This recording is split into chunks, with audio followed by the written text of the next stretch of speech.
Hey everyone, welcome back to the Salty Bible Podcast. It is your hosts, Scott Zorn and me, Blair Soto. Today we are going to get into Genesis 23 through 50, and that might seem like a lot, but Scott has promised us not only will he be thorough, but he will also be breezing through all the high points.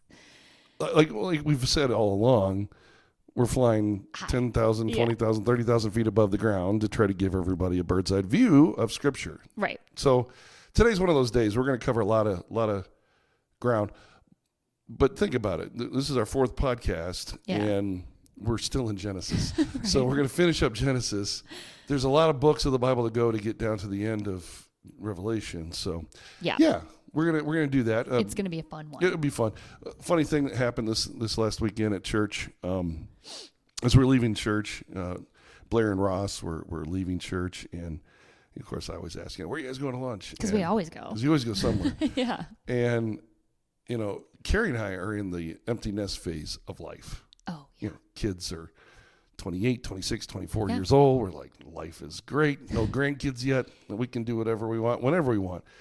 And I asked you, where are you going? And you said the country farmhouse buffet. Yeah, here in town's a buffet.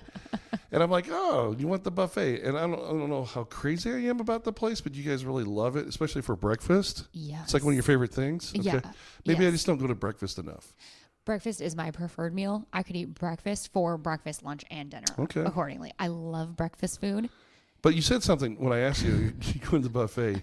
I know what you're going to say. You said, I said, why are you going there? He goes, because I can get the food immediately to my boys. So they can eat immediately. Eat now, right? Yes. There's no wait. And it took me back immediately. It took me back to like, oh yeah, I remember those days. It's priority. Like we really wanted buffets a lot more. Yeah. When the kids were young. Because we wanted to get him food as fast as we can, especially our Jay. He wanted to eat now. Those boys can eat. And now I've seen girls eat too, but man, these boys. And I'll tell you what, if it's not a buffet, for any server to ask me, would you like us to bring the little kids' food first? Yes. Yes. That's a surefire way to get an extra tip out of me because these kids have no patience and they do quite well considering. Probably because we do take them out all the time. James is tough. James is tough. But the fact that we can go to a buffet, and by the way, this buffet is spectacular. It's so good. It's so good. And so the Country Farmhouse Buffet is owned by the same people as Sherwood Oaks. Right. So it's the same food. Right. It's just sitting in warmers ready to go. Yeah, it's ready to go. Which is what I'm here for. And so the funny thing is Carrie and I are on just a different timetable right now. Yeah. So we can sit and look at each other for like a half hour. Yeah. Where do you want to go? I don't know. And then what are you feeling like tonight? And we just sit there and talk about our food feelings. Yeah. And we go into all that until finally we're like, okay, we go through all the restaurants in town and then finally land on one that we think, oh, that sounds good to both of us. And we have time to do that now.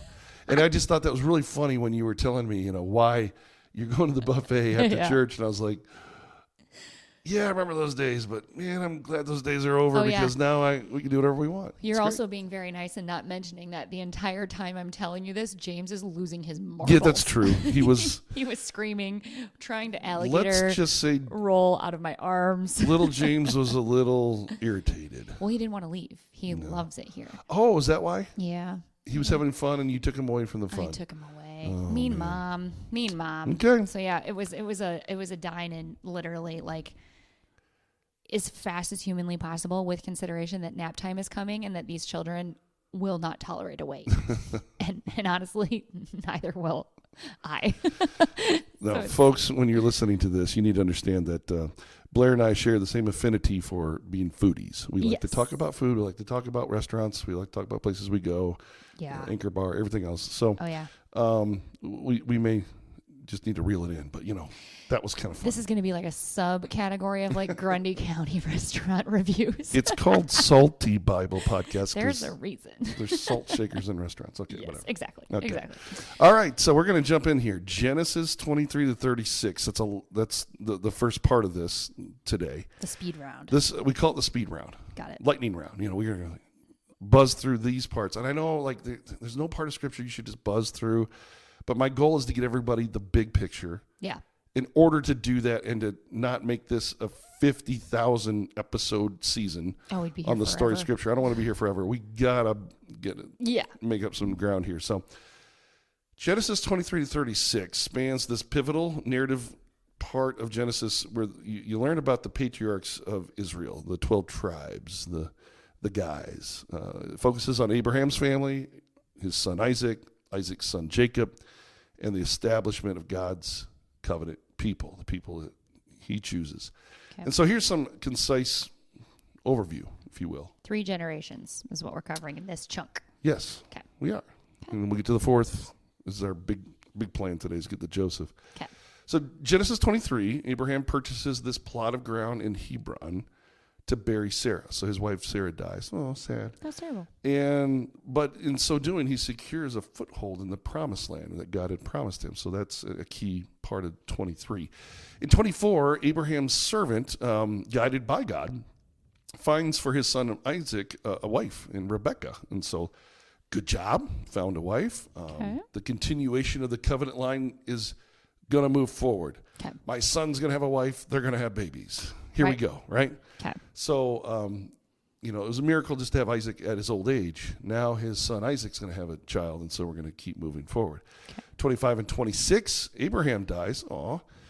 And Isaac inherits the covenant promises from God. In fact, the funny thing about this, Blair, is same things happened to Isaac that happened to Abraham. He comes across Amalek the king, and she's my sister. He says the same thing his dad does. I mean, sometimes you're just a chip off the old block. So to preserve the life, apple's not falling far. no, not at all. So to preserve this line, he's lying about his wife being a sister. He does the same thing. Save her life. Just He's like, well, it worked for my parents. So. So here's a lesson to all you parents: be careful what you say. Your kids follow you. Lead by example. Absolutely. They Yes. imitate you all the way. Yes. So Isaac continues despite all the human flaws in him, just like there's human flaws in Abraham, Sure. God's covenant, his divine faithfulness works its way through his life. Then they have children, twin boys, Jacob and Esau. Whew. Jacob's name means heel grabber. Do you know that? Heel grabber? So think about somebody running up a flight of stairs and somebody pulls their ankle Oh. and they fall. Why would a name mean that? You ever seen Dumb and Dumber in the movie? When Of that course, happens? yes. He pulls his ankle and he's running up the stairs. Absolutely. Okay, so that's a heel And I grabber. think he pulls her ankle. Oh, is it her, It's too? his date. Oh, it's his date. I think he pulls Mary's ankle. He's like, I win. Exactly. That's it. Yeah. So that's Jacob's name. Such a gentleman. I know. He's a heel grabber, which means in Hebrew it means being the deceiver, which is funny because Abraham did some deceiving, Isaac does some deceiving, and so Jacob is named deceiver. So He who interesting. deceives, he who pulls the ankle, Heel grabber grabber. is synonymous with deceiver. Deceiver, yeah. Interesting. Okay. Yeah. Okay. And what does he do? Right out of the gate, he deceives his own father, Isaac, to receive the firstborn blessing. And he has help with his mother to dress him up like his other brother that his son loves. I mean, his dad loves even more, Esau. And he makes him his best stew and smells like the outdoors and all these things. And so he gets the firstborn blessing, which he's the secondborn of the two. So he deceives to get the blessing. Okay. So isn't it crazy? Like, This whole thing, this whole podcast is called What God Does.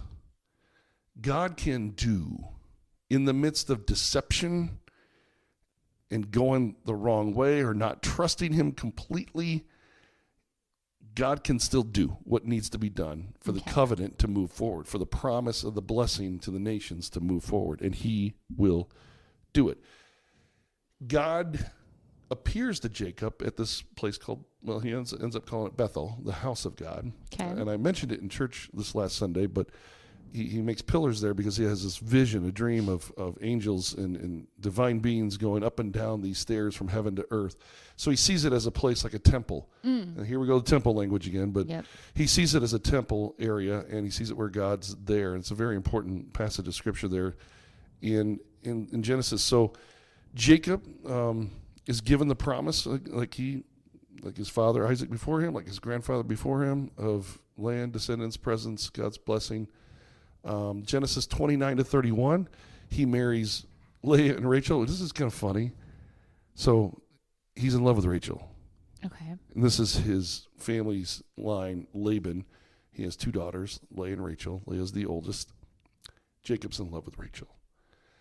The Bible says that she's very beautiful. Okay. Leah, the Bible says, has weak eyes. Weak eyes. That is a very Bible way of saying she wasn't pretty. I was just going to say, that sounds so polite. It is. In a way of weak eyes. Okay. Weak eyes. Yes. So Okay. It's gentle. he agrees with Laban, the father. Okay. I will work 7 years for your daughter Rachel. Okay. And the Bible says he worked, and it seemed like a day. It didn't seem like anything. He was so excited about marrying her. So the day comes to marry. Well, they're all, you understand, they're all veiled. Oh, right. You don't see the bride, like we're looking at each other right now. Not the same veil I wore on my wedding day. No. Perfectly see-through. Probably not. Yes. Yeah. No. This is very covered. Okay. So Laban, just the custom of his family and his day and his culture was, no, you give the firstborn to a man before you give the secondborn. Sure. So the trickster Jacob. Is he like, yeah, but I'm the second-born, so. Yeah. This trickster Jacob gets tricked by Laban, Ah. and he ends up with Leah on the wedding night. He's like, what? What's this? But Okay. then he goes You're out. not who I ordered. Exactly. So he goes out and he makes the deal with Laban. Okay, I'll work another 7 years. Just let me have Rachel too. So he does. So he marries both the sisters. Yep. Wow. And ends up sleeping with both their maidservants, both Leah and Rachel's maidservants. All of that to say, between these 4 ladies, and Leah was very fertile and Rachel was not at first, and the 2 maidservants were very fertile. So, but eventually Rachel was able to have children. I'm just really like... Yeah, blast through it. It's good. 30,000 feet. Yeah. These are the 12 tribes of Israel. These are the 12 boys born to this guy named Jacob, who ends up being called Israel. As we're going to see in the next overview, is God names him Israel. And let's just go jumping into that. So in Genesis 32 and 33, Jacob knows that he's going to meet his brother Esau for the first time, since Esau wanted to kill him for stealing his birthright. His twin. Yep. And he's fearful of him, and he's wondering if he's going to, he's trying to bribe him. He's trying to send him gifts. He's trying to do everything. He sends his family up, and then he stays by the river Jabbok. This is a great story. He stays by the river Jabbok, and that night as he sleeps, he ends up wrestling with this man. It ends up being God. Oh. But a man, God incarnate, if you will, in man form, wrestling with him all night long, and he wouldn't give up wrestling with him. And finally, God touches his hip, basically injures him in the hip, and wrenches it, it says. Oh. And so he's injured. Yeah. And he demands God give him a blessing. God gives him a blessing. And then the next day he goes to his brother Esau. What's interesting about the story, this is like a very, very mini sermon in this whole overview. Perfect. You don't mind a little mini sermon in this? Love. You guys should know I'm learning all about this right along with you. This is the first. This is real time. Yeah, I've never heard these stories, so my reactions are genuine, and I'm like, please teach me more. So here, just to kind of preach. I'm going to jump off of that real quick. I've been binge watching 24. Jack Bauer in 24. Okay. I love it. I don't know if you've watched 24. No. Fantastic. Okay. I just love it. So I'm almost done, but it's a show that everything happens in real time. Oh. Events happen in real time is how they open it up. So your whole hour episode is literal 60 minutes in the show. Oh, we just watched the new ER, The Pit. Oh, The Pit. Okay. I've heard of it. Yeah, one season is 8 hours in the ER. Every hour is 1 hour. Oh, yeah. And at the end of the season, it's same one concept. day in the ER. Same concept. Okay, Right. love that. Love that aspect of filming. Anyway, I'd love to hear Super how this cool. ties so in. every time they open up the show, it's events happen in real time. So I want to let people know, and it kind of hit me last week when we were in the podcast, that Blair here is learning in real time. Yeah.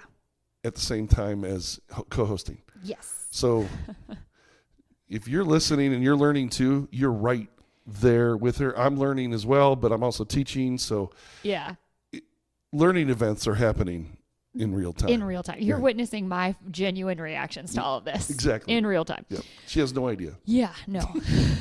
Not at all. I intentionally keep her in the dark. I'm lost. So here Jacob wrestles, and he's injured by God. He gets a blessing from God, and then he goes to see his brother that he's deceived and taken his birthright from. And he hasn't seen him in quite a long time, like 20 years. Okay. It's a long time. 2 decades. Sometimes I think God may injure us when we're facing our adversary so that we know that it's not under our strength that anything's going to happen, that the adversary will look at us maybe and take pity on us, that grace may abound in the situation. And sometimes it just takes wrestling with God to be injured kind of by him to face your worst possible day that's in front of you. You think he's going to kill me. Yeah. Last time I saw him, he wants to kill me. Mm-hmm. And God injures him so that he limps his way to Esau. And then what does Esau do? He wraps his arms around him. He's like, well, I can't kill him now. No, I just feel bad. Maybe it's, I think that's part of it. He pulled the compassion out of Esau on sight instead of this high and mighty man who's stolen everything from him has now been humbled. Yes, that's it. Yeah. You nailed it. Yeah. See how she's learning I'm just real time. Picking it up. The humbling, because it was the humbling of Jacob. He finally, about time. He's been deceiving everybody all this time, but he finally is humbled, and Esau embraces him, and they're reconciled. Wow. Grace can happen in the midst of deception. Grace can happen in your time of trial, but you kind of need to be injured first. Yeah. And a lot of times Knock we do. you down a peg or two. We get knocked down. And Yeah. He did. Beautiful story, interesting story. The river Jabbok is a great river where you wrestle with God. And the funny thing about that is God also changes his name from Jacob at this point in time in the story to Israel. Oh. So this is how we get the word Israel. And the word Israel simply means one who wrestles or struggles with God.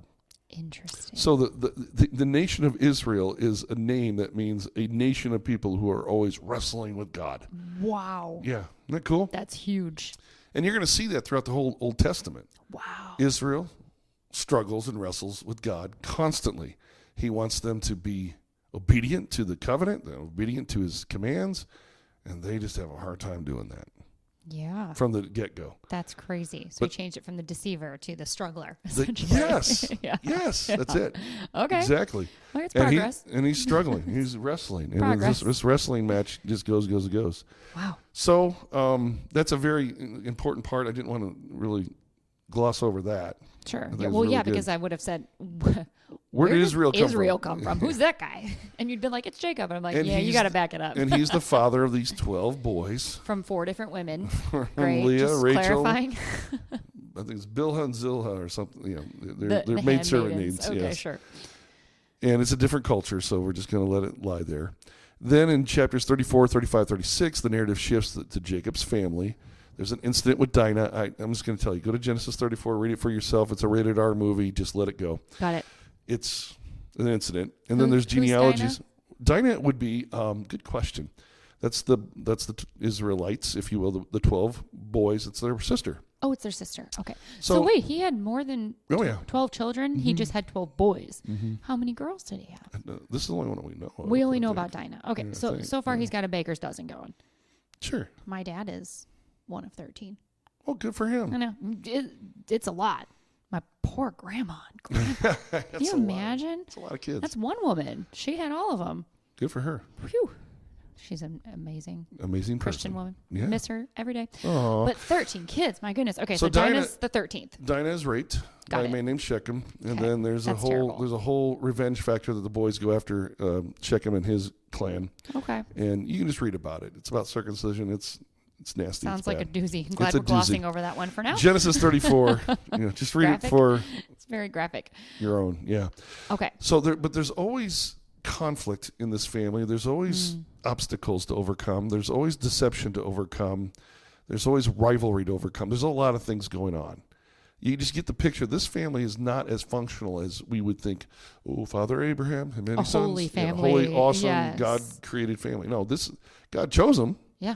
God called Abraham and called his family to be a blessing to the world, but sometimes it's just hard for them to. A holy family maybe isn't what we think it is in its perfection Do you in our think, brains. I'm going to ask you this question. Do you think that people think, if they haven't really read the Bible much or don't know much about it, Yeah. do they think the Bible is just a bunch of like holy words and nice rules and regulations for living a good life, and that's what it's all about? Speaking from experience, yes. I can't speak for the masses. I can only speak for my own experience. But what I thought the Bible was a bunch of perfect people chosen by God to live out the example that he wanted us to follow.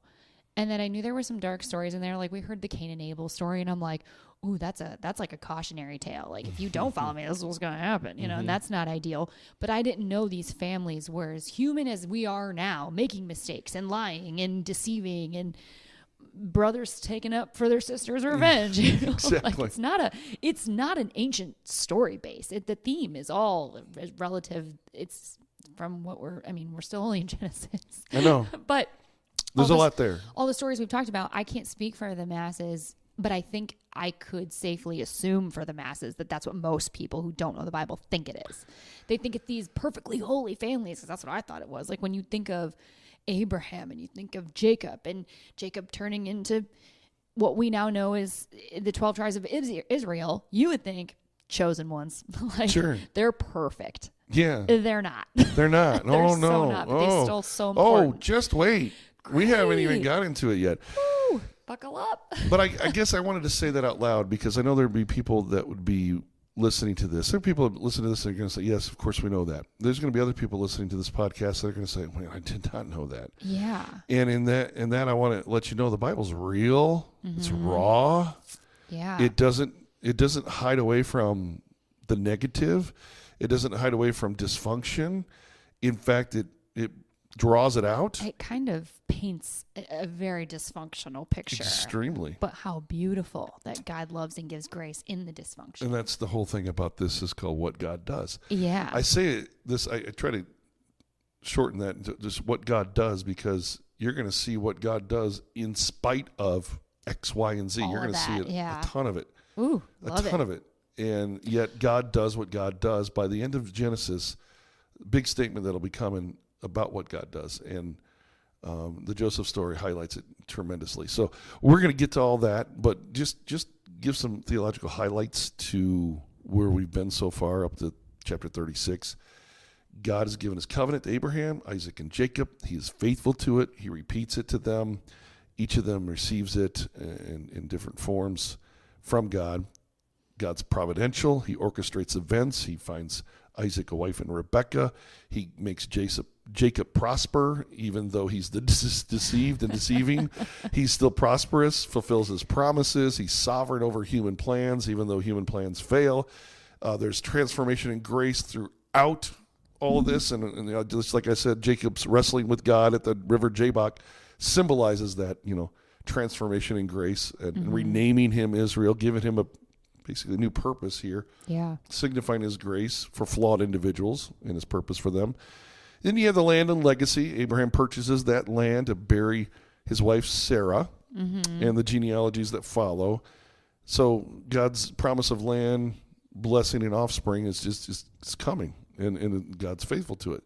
And in the midst of all this, you have human sin versus divine purpose, Despite deception, despite rivalry, despite moral failures, despite Dinah's revenge assault on these men who raped her. Right.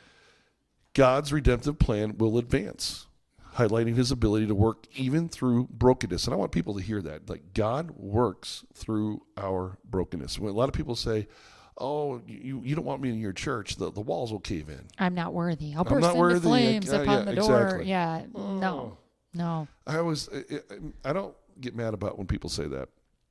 I get sad.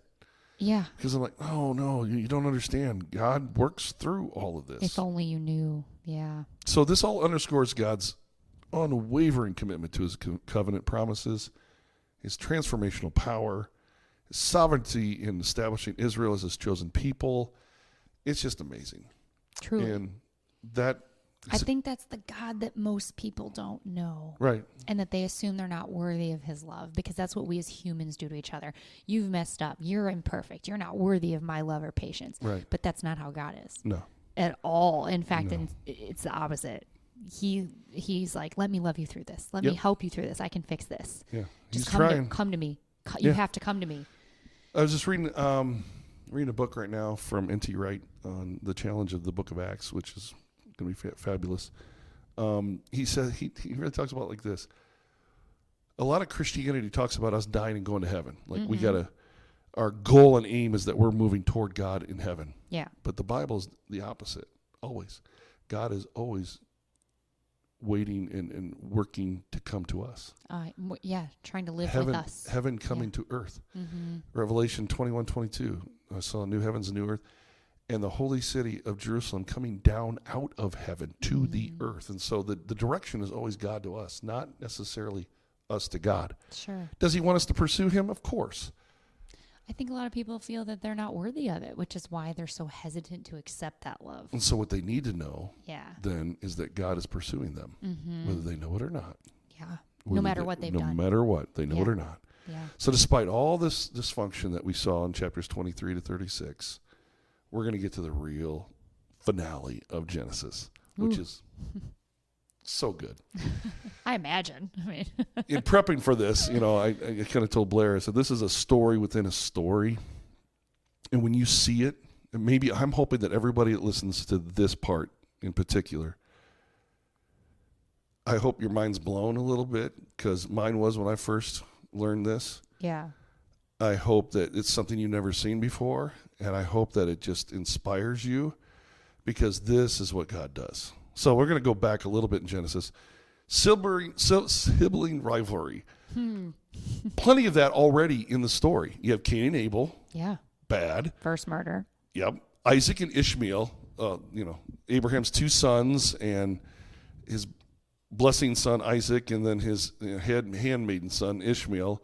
And that really kind of sparks the whole Middle East conflict that's been going on for centuries and centuries and centuries. Sure, between these two factions, what they believe about it. Right. Then you have Jacob and Esau, Isaac's sons, who are contentious, stealing a birthright, and wanting to kill the other. The rivalry is like, oh my goodness, it's just off the charts. Yeah. And so you have a lot of this just fighting. Yeah, we don't hear a whole heap of sibling cohesiveness. It's not like your kids. It's not like Michael, your beautiful 13-year-old son who just loves his 5-year-old brother, loves his 2-year-old brother, and takes care of them so well, and they all get along perfectly all the time, right? Well, more than most. And it's because there's the age gap. I will have to say, Michael is a pretty special kid. He's quite special. He's a very good kid. They're also special. Michael is just so gentle-mannered. He is. And he just thinks his brothers are adorable. Yeah. Because he wanted brothers for so long. And he got them. And then he got them, and he's like, I remember when I didn't have them. Do they ever push his buttons? Who, Michael? Does Henry and James push Michael's buttons? Yes, but Michael has quite literally the patience of a saint. That's amazing. And he just lets them. And I remember especially when Henry was about James' age, that he is now, he would say no, Mom, don't yell at him. He doesn't know. He doesn't know. And I'm he doesn't know what he's doing. We have to teach him. Yeah, exactly. He's like, no, he's so cute. It's okay. It's okay. And he would protect him. He didn't want us to get him in trouble, despite you can see the annoyance. That's funny. Our kids are special because there is such an age gap in all of them. But there are definitely moments where you'll hear, he took my iPad and that one didn't save my game when he turned off the TV. Stupid stuff like that. Oh, yeah. Not like this is a little violent. Nobody stole a birthright in my house. No. I don't know that there is a birthright to get. The birthright is you get to choose your seat in the car first, right? Because as a firstborn, I also feel that there is a special place for privileges. For that. And I'm the baby of the family, so I always think that everything should just revolve around me. Of course, right? Of course. So you have Cain and Abel, Isaac and Ishmael, Jacob and Esau, and now we're going to get to the story. Joseph, and not just Joseph and somebody, it's Joseph and all of his brothers. And to be clear, this Joseph. Yeah, okay. Scott laughed when I mentioned that last week. I was like, hey, I'm just a normie here, okay? I don't know. Is there a time warp we're in? to be clear, this is not the Joseph that married Mary and parented sweet baby Jesus. No. This is a different Joseph. Not many repeats in the Bible, I'm told, but this is a repeat of a name. And it is a different Joseph. Totally different Joseph. Not the father of our Savior. No. Not the human father of our Savior. There's Christmas Joseph, and then there's musical Joseph. Perfect. Technicolor coat. Robe, coat. Yes. Coat. Joseph in the what is it called? Joseph in the Technicolor coat. In the Technicolor coat. Is that what it's called? I think. Okay. The play? Yeah. I'm pretty sure that's what it is. Well, there you go. But anyway, this is not the Joseph that married the virgin and parented our Savior. This is a different Joseph who went through quite a bit. That's the moment where I was like, okay, we really need to explain things. So, you're like, this is how much I don't know you guys. I'm like, the timelines here are a little shaky for me. You're going to have to walk me through this if this is the same guy. Exactly. But got it. Joseph is Jacob's son. Different Joseph. At this point, he's one of the two youngest, but it's his favorite son. So He's the favorite. I don't recommend to any parent to have a favorite, although our kids all think that we have favorites, but we always say, if you're in the room, you're our favorite. I'm pretty sure I'm the favorite in my family. We'll leave that to your parents. Ask my sister. We won't talk about that. I don't know. She gets a lot of special treatment. And so Joseph gets this multicolored coat to kind of show the favoritism, and his brothers are jealous, and then he starts having a dream, and the dream insinuates that his brothers and his mom and his dad, everybody's going to bow down and worship him at some point in the future. That's the dreams he has. And he spouts off these dreams knowing that he's the favorite, knowing he has this multicolored coat that nobody else has. And the brothers get really jealous. He's kind of rubbing it in. I think so. Yeah. It seems like it. I mean, he's just human. A little bit, but he's also like, I'm Dad's favorite. He's You're also gonna like, bow to me. but this is just my dream. I'm just dreaming this. I had this crazy dream. You're all bowing before me. Yes. Funny thing is, in the story, that's exactly what's going to happen. Yeah. What he dreams happens. Oh, okay. But it starts out with the coat of many colors, as I've grown up knowing it, the coat of many colors. And it got him in trouble. The brothers see him coming from far away because the father sent him off to go check on him in the fields. They said, oh, there's that dreamer. Let's kill him. Seems like this is the whole sibling. Yeah. Let's kill him. But the oldest Reuben, he's like, no, instead let's throw him down that dry cistern. So it's like a well. Let's just throw him down there. Something of a conscience. Yeah. Good for him. A little bit. Something of one. Itty bitty bit. And so they throw him down there. And then it seems like as you read the text, without Reuben's knowledge, they see this band of Ishmaelites, and they're headed, through, and they're like, well, let's sell him into slavery with them, and he'll end up eventually in Egypt. And they do. They pull him out of the cistern and they sell him as a slave, and he goes to this guy named Potiphar, and he's in charge of Potiphar's house as a slave. But God just does this constantly. He puts his blessing on Joseph all the time. Now, what the brothers do is they take his multicolored coat, shred it, dip it in some blood, and take it home to Dad and lie to Dad and tell him, your son's dead. A ferocious animal ate him, And they so found these shrouds, bloody shrouds of clothing. He's gone. And he's devastated. There's mourning for, long mourning period, and the brothers have deceived. So this family just keeps on giving, right? Jeez. All the while, Joseph is alive at Potiphar's house, and God blesses him. God's constantly blessing Joseph. Everything he touches is like the Midas touch. It turns to gold. Okay. Everything he does works. And so Potiphar just is like, you are in charge of my estate. I'm going on a long trip. You work it. Seems like you're blessed. Let's keep this blessing going. Smart guy, that Potiphar. Problem is, he has a troubling wife. So Potiphar's wife looks at Joseph, and the text says Joseph was very handsome, and she wants to sleep with him. I'm telling you, the Bible is not PG. So anyway, she's like, come sleep with me. And he's like, I can't do that first of all, he says to God, which is a great way to start your conversation. I can't do that and sin against God and against my master, Potiphar. He has given me all of this to be in charge of, except you, the wife. Yeah. And he's in charge ultimately. And now that he's away on business, you want to sleep with me, I won't. Yeah. And he has integrity and he doesn't. And so it says that later on, as Potiphar was not there, Joseph is again approached by this woman. Come to bed with me. You know, she's seducing him. She's not giving up. And he won't take the bait. Okay. So she grabs him by his cloak, it says, and he runs out of the house. He just runs out naked. Oh, streaking through the neighborhood. She took, she took his cloak and he's gone. And it's a crazy story because then she's despised. She's bitter. She's mad that he wouldn't take the bait. She's feeling rejected. Rejected. Yeah. So what does she do? She cries wolf. She cries rape. And then the Potiphar comes home. This servant, this slave of yours tried to rape me. Oh my gosh. So he's mad, another deception, and throws Joseph into jail. So first, the coat of many colors gets Joseph in trouble with his brothers. And then second, the cloak, I call it, of many troubles, gets Joseph put in prison, thrown in prison. I'm going to get this guy some trousers. That's great. My goodness. He needs help. Some bibs? Yeah, something. These cloaks aren't doing it for him. But here's the thing about God. God continues to bless him so that even when he's in prison, he blesses Joseph and everything he does there. And so even the guards there, give him favoritism. They're just like, something about that face. Something about that handsome dude, we he's just like him. doing good stuff and God's blessing him. So it's this continual blessing. What happens, I'm going to try to go through this quickly. Okay.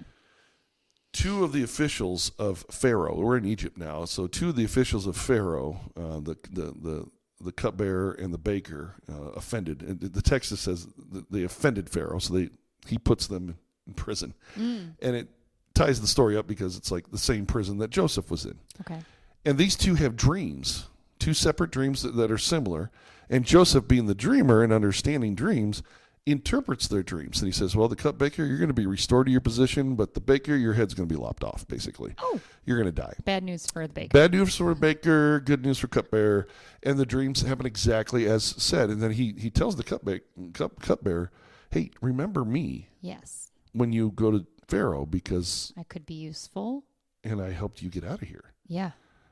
Well, he didn't. He forgot him until Pharaoh has dreams. And Pharaoh has dreams about cows and stalks of grain.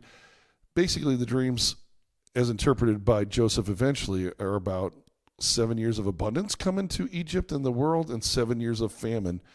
And what are we going to do about that? Well, he doesn't know that. He doesn't know how to interpret the dreams, and nobody in his council can interpret the dreams. So finally, the cupbearer goes, oh, hey, I remember. I met this guy. This dude, his name's Joseph, and everybody likes him. And he was able to interpret my dream, and that's why I'm here today, Pharaoh. How about we pull him out of prison and clean him up, and we'll bring him to you? And so he does, and Joseph goes, okay, I know your dream. It means 7 years of abundance and 7 years of famine. And then Pharaoh's like, wow, you're the only one that's able to do this. What do you suggest we do? And he goes, well, I suggest that you build up all the resources of your abundance and ration it, essentially. Basically have the whole world come to your feet, and you will be richer than rich. Yeah. Because the whole world's going to be in a famine around you, and they're going to come and they're going to buy from you all this abundance that you've saved. Yeah.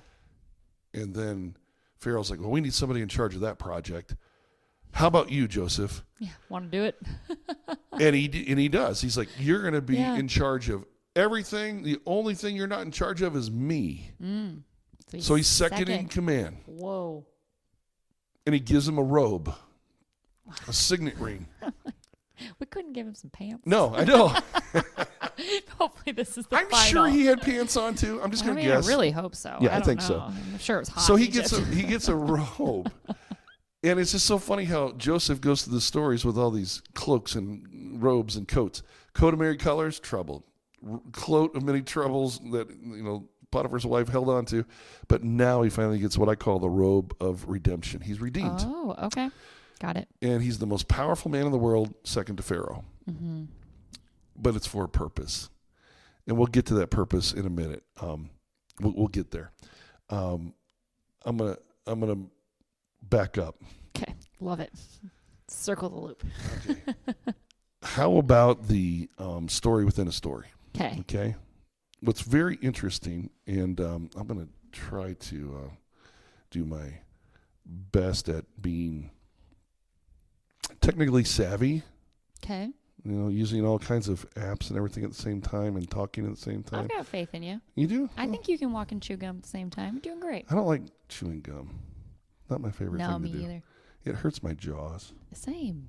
I don't like it. Same. You'd think all this talking would keep it, it's where I could chew gum, but I guess you can't have everything, Can't do it. Can't do it. Nope. Not going to do it. So the end of chapter 37 in Genesis. So I'm trying to give you the whole story of Joseph is he is second in charge. He's in charge of the famine and the abundance, selling it to the nations that come to him and everything. And let me finish off that story before we go to this, because this is there's such a, it's like spaghetti. Okay.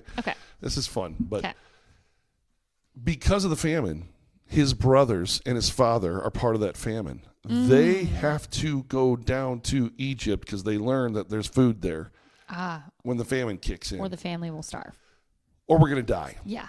Okay. And so he sends the boys minus the youngest, Benjamin. Of course, this is Joseph's.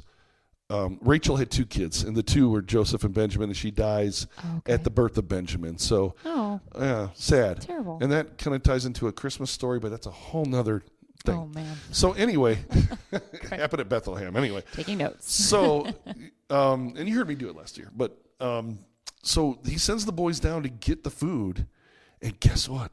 They all bowed down to Joseph, just like his dream. And then there's a series of events. I know, and it all ties together. Yeah. There's a series of events where he realizes these are my brothers, but they don't recognize him. He runs out of the room weeping because he's just overwhelmed with emotions. I'm sure. And he comes back and he's like, I want to test them to see if they've changed their ways. Right. Are they better? Yeah. Right. And so he sends them back home and leave one of your brothers, Simeon, with me. He kind of ties him up and leaves them here. You go back, and is your father alive? He's kind of curious. Yeah, he's alive. Oh, good to know. Go back, and don't you have a younger? And they were just astonished at how much he knew about them. Like, don't you have a younger brother? Well, he's powerful. He stayed back with Dad. Okay, well, go get him. Yeah. They don't want to do it, but they have to. Yeah. So they bring Benjamin back, and then he sets them up. He puts them in a dinner. He sets them up in birth order. Beautiful. And he sends them back, and he makes it look like that he puts the money back that they gave him for the food, the grain. And then he puts a silver cup, his own silver cup, in the bag, Benjamin's bag, and sets him up for like, oh, you guys stole from me, testing him again. Sure.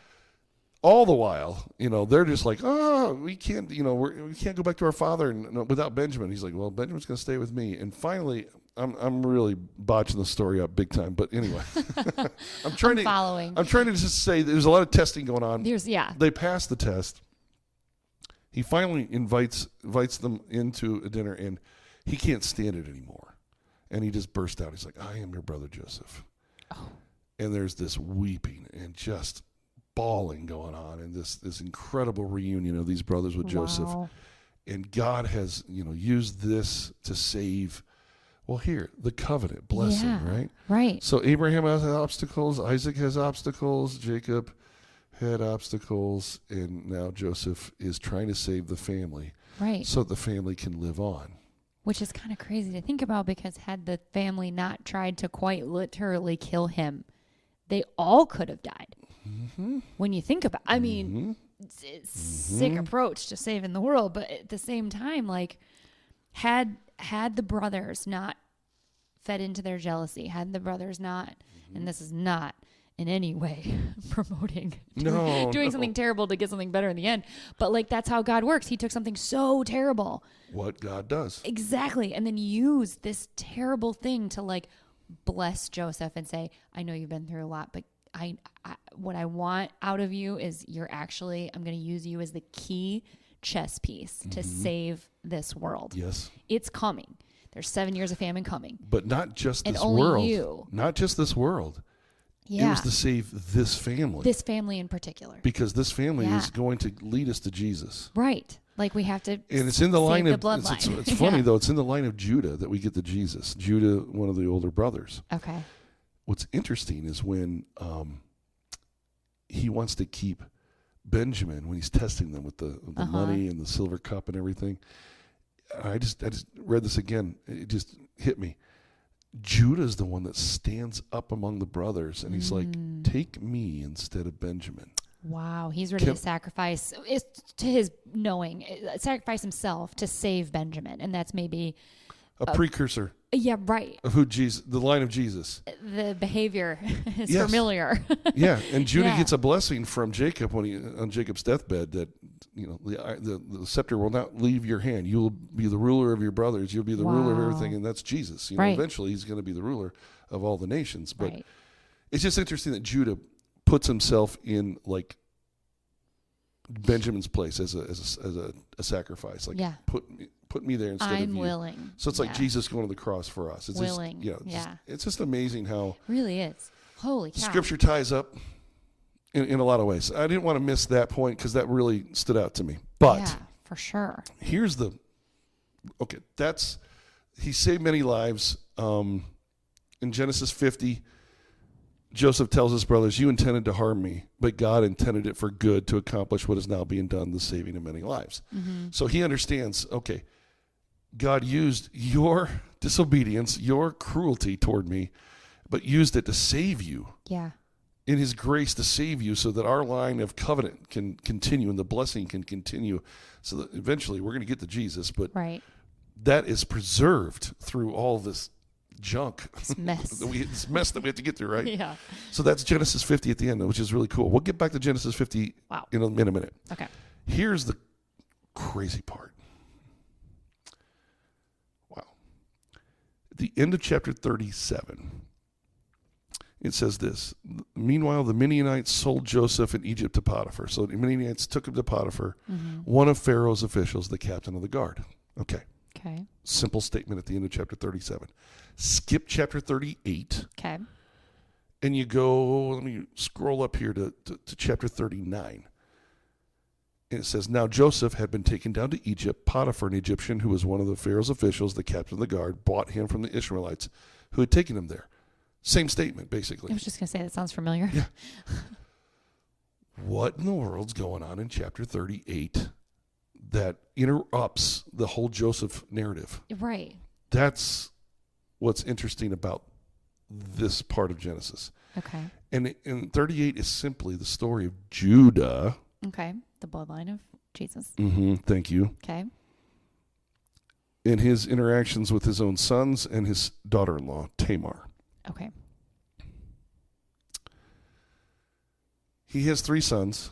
Okay. First son dies, is married to Tamar, dies, and so in that culture, the next son is to take her as a wife and continue the family line. He refuses to do that. We won't read about it, but it's son number 2 says no chance. Let's just say it's more than rated R. But anyway, it is material. It's a refusal. Yep. I'm sorry. Total refusal. So okay. God is mad with him. His sons are terrible. Judah's sons are like evil men. Oh. So the first son dies because God's not happy with him. Okay. Second son dies because he won't continue the bloodline. So the third son, Shelah, he's too young. So he sends Tamar away back to her home. Says, hey, when my son's old enough, come on back. You can come back and you can have him. Well, he never intends to do that because he's like, well, she was with him, first son, he died. She was with him, second son, he died. I don't want to lose my third son. This chick is cursed. So he's trying to preserve his son by just sending her away and like, we'll just forget about it. Right. Maybe she won't remember to come back. Right. Yeah. So what does he do? He comes along a road one day and she deceives him. Oh, this deception is crazy. Yeah. She dresses up like a prostitute. Judah takes the bait. Okay. I'll come sleep with you. And he does. She gets pregnant by him. And she tricks him in saying, hey, I need a pledge from you, a seal, a cord that he, a seal and his cord and a staff, give me something, And so he gives these things, to work out a deal with her.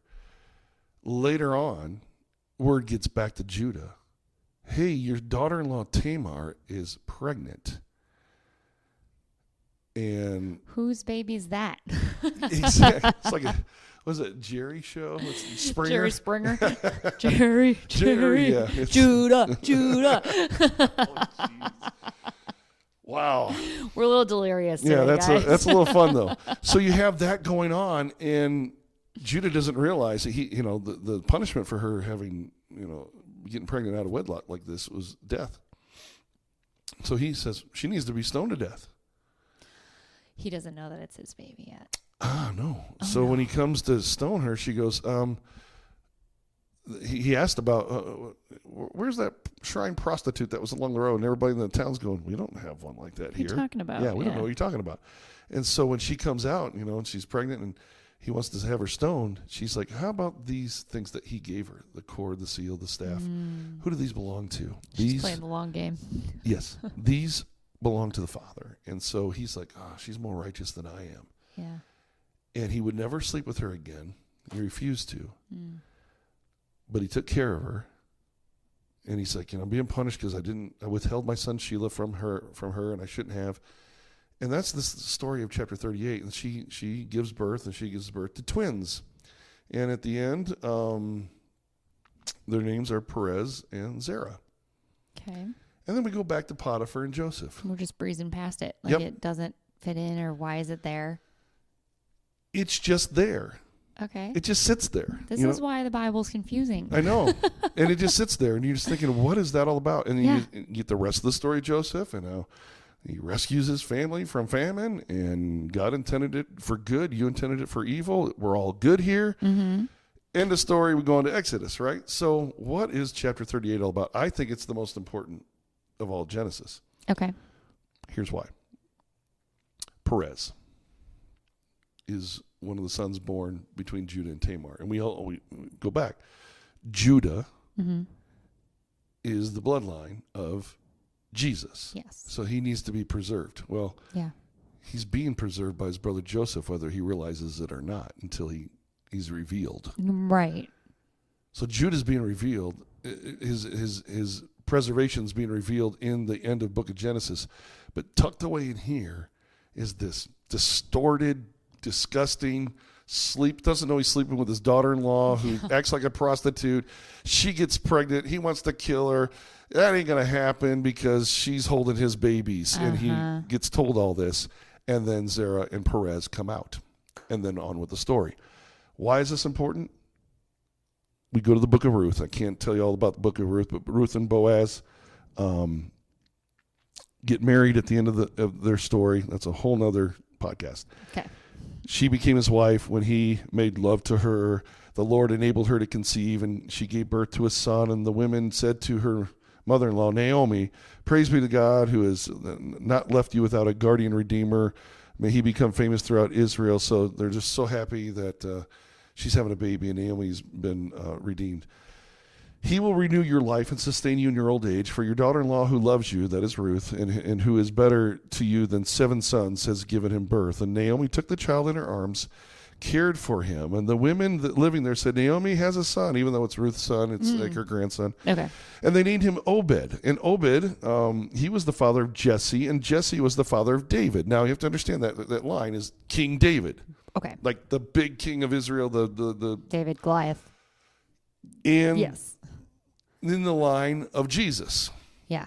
Because Jesus is going to come from the line of Judah and come from the kingship of David. Okay. This is a big deal in Matthew 1. So then at the end of Ruth, it says, this then, and this is how it starts. This is crazy. This then is the family line of Perez. Oh.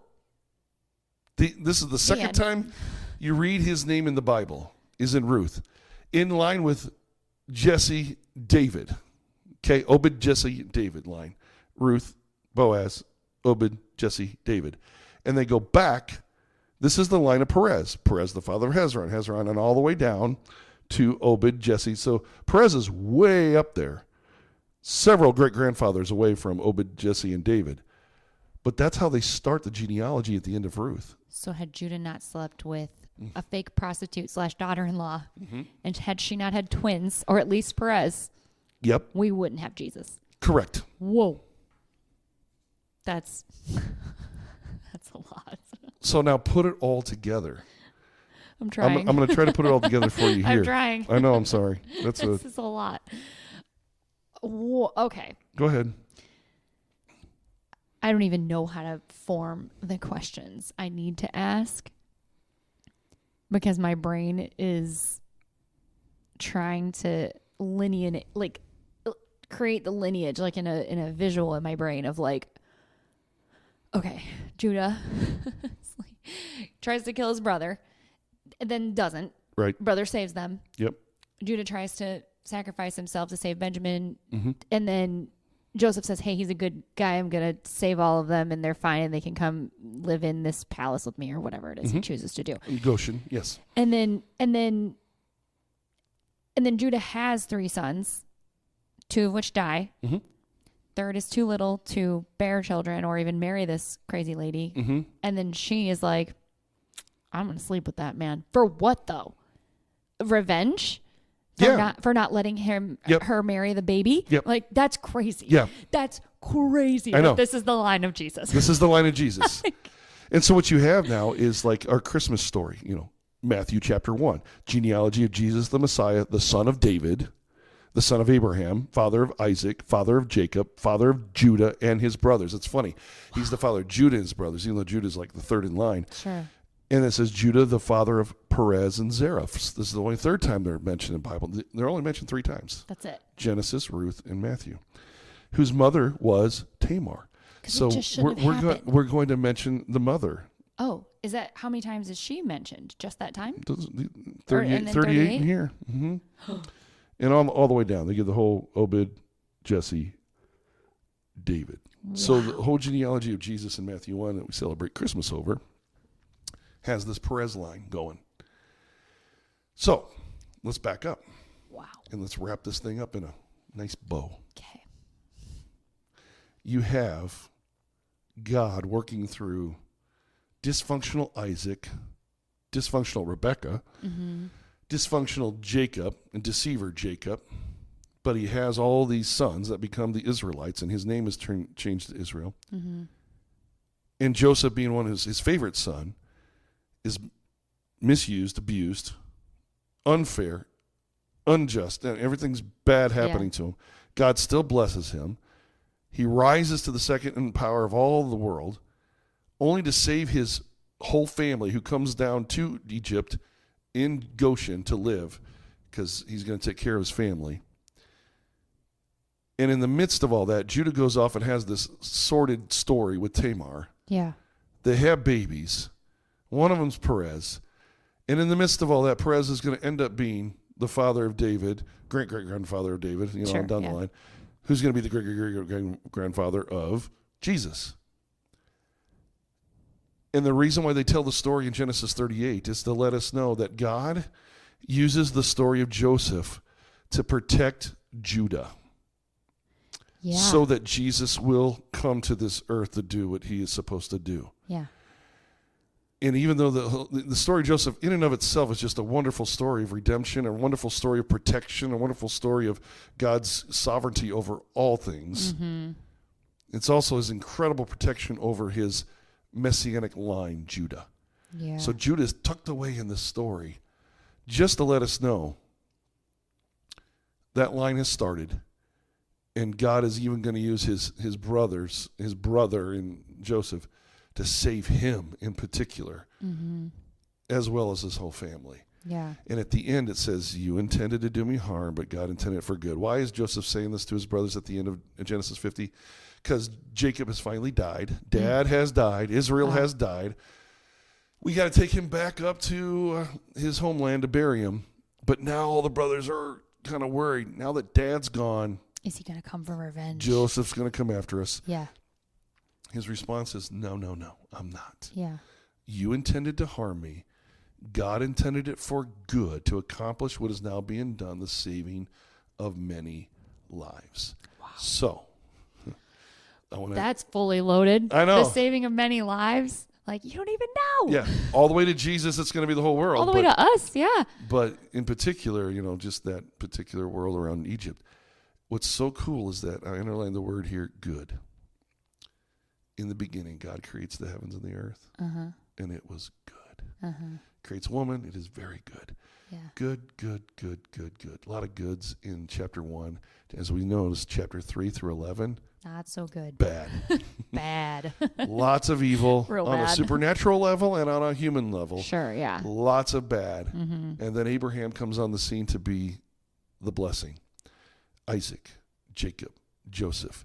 And Joseph takes all of this chapter 3 to chapter 50 of bad and dysfunction and evil and horrible things, sinfulness off the charts. Yeah. And he makes it good again. Right. So we go from good in chapter 1 and 2 to good in chapter 50. It's a bookend. Wow. It just ties it neatly together. God intends it to be good. He still does, even when we mess up. Right. It's even amazing. when it goes so off the rails, as it did so many times. Oh, yeah. And now to save many lives. Wow. Yeah. Yeah, right on down to us. Mm-hmm. None of it, had he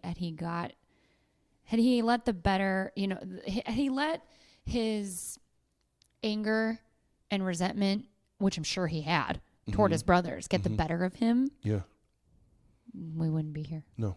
I mean, I'm sure God would have found a way, but it wouldn't have been the way that we know it, how it is. Right. And what the Bible describes it as. Exactly. It'd be a whole different story. And so now you can make sense of a chapter 38 being snuck and tucked in there. Yeah. It's really wrapped.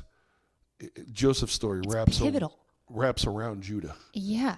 And Joseph has to save the world so that Judah can be saved. Right. Otherwise, we don't get Perez. Otherwise, we don't get David. Otherwise, we don't get Jesus. And that whole story is wrapped around that. And that's just so cool. Then he was sold and like, wait, what? What is Judah? I would never have been able to unpack that on my own if I were to read these chapters by myself. I'd be so lost.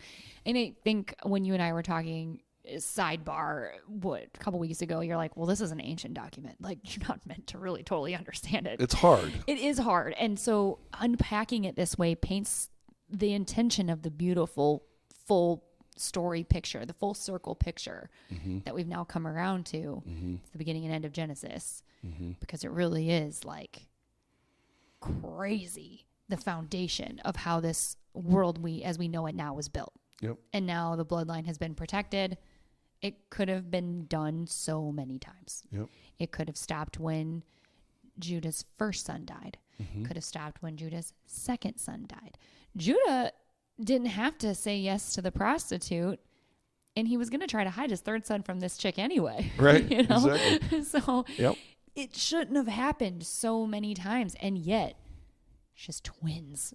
Yeah. And then even one of them is like the continuation of the bloodline that brings us King David and Jesus. I mean, it's crazy. It's a beautiful story. So wow. This is all about what God does.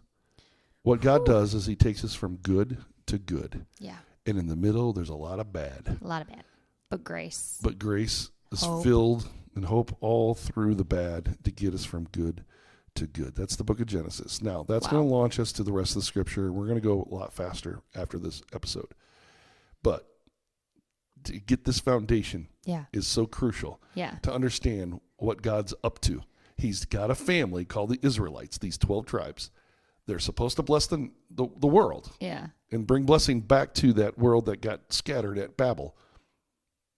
Well, there's a lot of obstacles and hurdles along the way. Have you guys seen how big the Bible is? Yeah, it's not just Genesis. We got a lot of territory to cover, but that at least wraps up Genesis. I hope you've enjoyed at least learning the insights into Genesis. And there's much more that I'm not covering, just so everybody knows. Again, we're not in the weeds. Good general foundation to start. It may seem like we're in the weeds, but we're not. No, there's plenty of questions I could ask. We took the airplane like, why was he sleeping next to the river? Why did he go there? I mean, I've got the questions here. Maybe one day. Absolutely. One day when we just don't have an episode to film because we've somehow taken the library you've built and we blasted through it. You're just gonna let I'm gonna take out my notes and just let it rip. Yeah, it'll be a Q&A of like weeds. A special episode of weeds. Weeds. I'm just gonna call it the weeds season. Yeah, we'll do a season of just weeds. weeding through with Blair and Scott. Because That's honestly, funny. That's funny. That's good. I like that. we could have gone. There were so many times I almost interrupted to pull you down to the weeds, but we're not going to do that. I don't want to confuse not only myself but our sweet listeners as well. That's right. We don't want to confuse anybody. We're here to do exactly the opposite of that. Right. I'll And so pitch in small group. let's add one more element to the podcast that we haven't done yet, and then we'll call it a day. saltybiblepodcast@gmail.com. Yes. saltybiblepodcast@gmail.com. That is an email we've created. Yes. If you have questions, and I'm sure you do, feel free to email us those questions, and we will do our best to fit those into each podcast to answer some critical points and all that. I don't know that I can get to all of them all the time, but certainly willing to tackle some questions as they come along. And read a couple on air. if we do here, great. If definitely, I'll get back to you through email form. For sure. We won't leave definitely. you in the dark by any stretch. But so saltybiblepodcast@gmail.com is our way to contact us. Exactly. So, okay. All right. There you go. What a doozy. Okay. That's what God does. Exactly. I love it.